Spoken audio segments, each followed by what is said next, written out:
இந்த உலகம் உங்களை பார்த்து முடிஞ்சு போச்சுன்னு சொல்லும்போது இயேசு உங்களை பார்த்து சொல்லுகிறார், மகனே மகளே, இது முடிவு இல்ல, இது உன்னோட புது ஆரம்பம் என்று. உங்க வாழ்க்கையில என்னைக்காவது இப்படி தோணிருக்கா? எல்லாத்தையும் முயற்சி பண்ணி பார்த்துட்டேன், ஆனா எதுவும் நடக்கல, இனிமே அவ்வளவுதான், நான் தோத்துட்டேன் அப்படின்னு நீங்க முற்றுப்புள்ளி வைக்கிற அந்த நிமிஷம் இருக்குல்ல, அங்கதான் கடவுள் தன்னுடைய அத்தியாயத்தை உங்க வாழ்க்கையில ஆரம்பிக்கிறார்.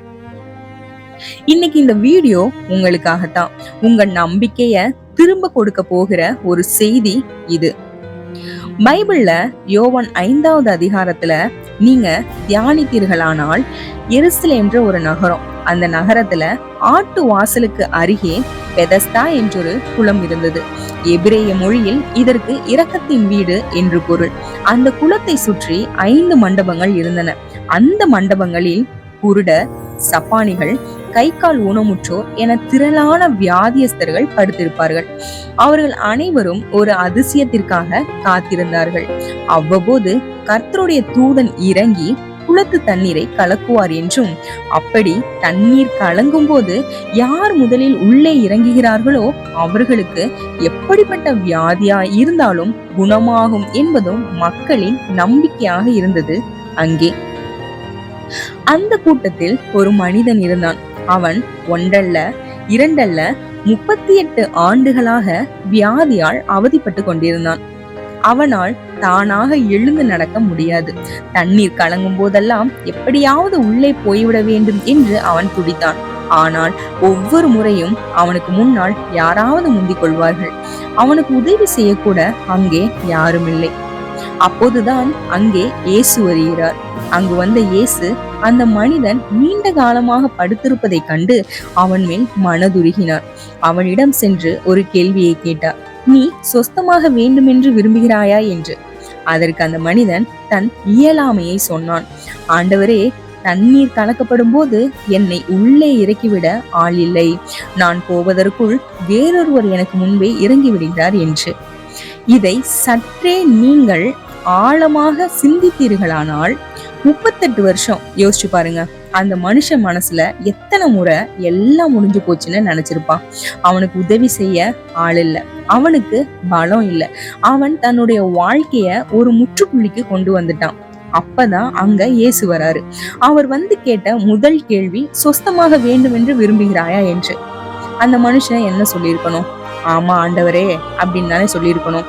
ஆனா அவன் தன் குறைகளை சொல்றான், தன் இயலாமையை சொல்லுகிறான்.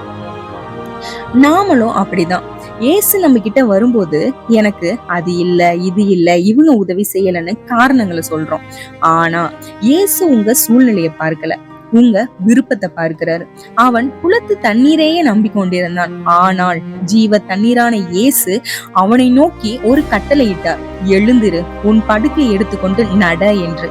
இயேசு சொன்ன அந்த வினாடியே 38 வருடம் அசையாமல் இருந்த அந்த மனிதனின் உடலில் ஒரு புது பலன் உண்டானது. அவன் உடனடியாக எழுந்து தன் படுத்திருந்த படுக்கையை சுருட்டி எடுத்துக்கொண்டு நடக்க ஆரம்பித்தான். தான் படுத்திருந்த படுக்கையை சுருட்டி எடுத்துக்கொண்டு நடக்க தொடங்கினான். மனித உதவி கிடைக்கவில்லை என்று ஏங்கிய அந்த மனிதனுக்கு தெய்வமே தேடி வந்து உதவி செய்தார். மருந்தும் இல்லாமல், குளத்து தண்ணீரும் இல்லாமல், இயேசுவின் ஒரே ஒரு வார்த்தை அவனது 38 கால நோயை ஒரு நொடியில் நீக்கியது. இது உங்க வாழ்க்கையோட ஒத்து போகுதா? நீங்களும் காத்துட்டு இருக்கீங்களா? மற்றவர்கள் முன்னாடி போயிடுறாங்க, நீங்க மட்டும் அதே இடத்துல நின்னுகிட்டே இருக்கீங்கன்னு தோணுதா? எனக்கு யாரும் இல்லைன்னு ஃபீல் பண்றீங்களா? அந்த மனிதன் சொன்ன மாதிரி நீங்களும் சொல்லிக்கிட்டே இருக்கீங்களா, எனக்கு உதவ யாரும் இல்லை அப்படின்னு? இன்னைக்கு இயேசு உங்ககிட்ட நேரடியாக பேச விரும்புகிறார். உங்க மனசுக்குள்ள இருக்கிற பாரத்தோட இத கேளுங்க. இயேசு சொல்லுகிறார், நீ கைவிட்ட காரியங்கள் என் கையில் இருக்கிறது. நீ முடிந்தது என்று சொன்ன இடத்தில்தான் நான் என் வல்லமையை காட்டப் போகிறேன். லாசரு மரித்து 4 நாட்கள் ஆனது. உலகம் சொன்னது அழுகி போயிருப்பான் என்று. ஆனால் நான் சொன்னேன், வெளியே வா என்று. மரித்து போன உன் கனவுகள், உன் சந்தோஷம், உன் நிம்மதி எல்லாவற்றையும் என்னால் உயிர்ப்பிக்க முடியும். நீ உன் பலத்தை நம்பி தோற்று போயிருக்கலாம், இப்போது என் பலத்தை நம்பு என்று இயேசு உன்னை பார்த்து சொல்லுகிறார். 38 வருஷ போராட்டத்தை நான் ஒரு நிமிடத்தில் மாற்றினேன், உன் வருஷ கணக்கான கண்ணீரை நான் ஒரு நொடியில் துடைப்பேன் என்று. 38 வருடம் காத்திருந்தாலும் ஏசப்பா ஒரு நிமிஷத்தில் அவர் வாழ்க்கையில் மாற்றினது போல உங்கள் வாழ்க்கையும் அவர் மாற்றுவார். மாற்ற வல்லமையுள்ளவராய் அவர் உள்ளார். அவரை நம்புங்கள். ஆதலால் நீங்க தாமதம் நினைக்கிற விஷயம் கடவுளோட பார்வையில சரியான நேரம். உங்க வாழ்க்கை இப்போ காலியா இருக்கா? அப்பதான் இயேசு அத தன்னுடைய ஆசீர்வாதத்தால நிரப்ப முடியும். மனிதர்கள் வைக்கிறது முற்றுப்புள்ளி, ஆனா இயேசு அதை ஒரு கமா ஆக்கி அடுத்த வரிய உங்க வாழ்க்கையில எழுத ஆரம்பிக்கிறார். நீங்க இப்ப நினைக்கலாம், எனக்கு சான்ஸ் கிடைக்கல. ஆனா கேளுங்க, உங்க அற்புதம் மற்றவர்களோட வழியில வராது. ஏசப்பா உங்களுக்காக ஒரு தனி வழி வைத்திருப்பார். 38 வருடம் தாமதமானாலும் ஒரு நொடியில அவரால் எல்லாவற்றையும் புதுப்பிக்க முடியும். அவரை நம்புங்க. அன்புள்ள இயேசுவே, இந்த வீடியோவை பார்த்து கொண்டிருக்கிற ஒவ்வொருவருக்காகவும் நான் ஜெபிக்கிறேன். இவர்களுடைய போராட்டங்கள் முடியட்டும். நீர் இவர்களுடைய வாழ்க்கையில் ஒரு புது ஆரம்பத்தை தாரும். கர்த்தாவே, இந்த வீடியோ பார்க்கிற ஒவ்வொருவரையும் நீங்க முழுவதுமாக நீங்க தெரிஞ்சு வச்சிருக்கிறீங்க. அவர்கள் காத்திருக்கிற நேரம், அவர்கள் சோர்வு, அவர்கள் கண்ணீர், இவையெல்லாம் உமக்கு தெரியும். அவர்கள் வாழ்க்கையில் இப்போ வந்துடுங்க. 38 வருஷம் காத்திருந்த மனிதனை மாற்றின மாதிரி இவர்களுக்கும் ஒரு புதிய ஆரம்பம் தாங்க. அவர்கள் விழுந்த இடத்திலிருந்து எழுப்புங்க. அவர்கள் வாழ்க்கையில ஒரு அதிசயம் இப்ப ஆரம்பிக்கட்டும். 38 வருஷம் காத்திருந்தாலும் ஒரு நிமிஷம் உமக்கு போதும். இயேசு கிறிஸ்துவின் வல்லமுள்ள நாமத்தினால் இந்த வார்த்தைகளை ஏறெடுக்கிறோம். என் ஜீவனுள்ள பரிசுத்த நல்ல பிதாவே, ஆமென். நண்பர்களே, நீங்க இப்போ எந்த தோல்வியில இருந்தாலும் சரி, எல்லாம் முடிஞ்சதுன்னு முழங்கால் போட்டு அழுதுட்டு இருந்தாலும் சரி, இயேசு தன் கைகளை நீட்டி உங்களுக்காக காத்து கொண்டு இருக்கிறார். ஏசாயா 41:10 சொல்வது போல, நீ பயப்படாத, நான் உன்னோட இருக்கிற, திகையாத, நான் உன் தேவன், நான் உன்னை பலப்படுத்தி உனக்கு சகாயம் பண்ணுவேன் என்று கர்த்தர் சொல்லுகிறார். ஆமென். இந்த வார்த்தைகள் உங்களுக்கு ஒரு நம்பிக்கையை தந்திருந்தால் இதை இன்னொருவருக்கு பகிருங்கள். ஏன்னா யாரோ ஒருத்தர் தன்னுடைய வாழ்க்கையை முடிச்சுக்கலாம்னு நினைக்கிற நேரத்துல இந்த வீடியோ அவங்களுக்கு ஒரு புது ஆரம்பத்தை தரலாம். கடவுள் உங்களை ஆசீர்வதிப்பாராக.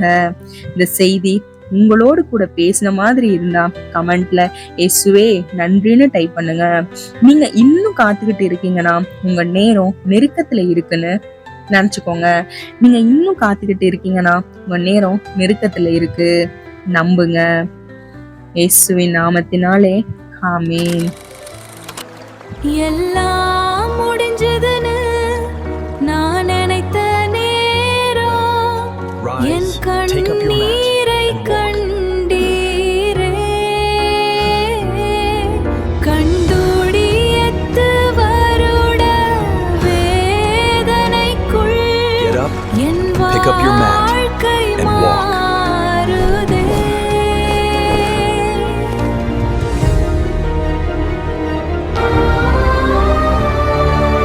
ஒரு நிமிஷம் போதும் ஏசப்பா, என் இரவை பகலாக்க. ஒரு வார்த்தை போதும் ஏசப்பா, உடைந்த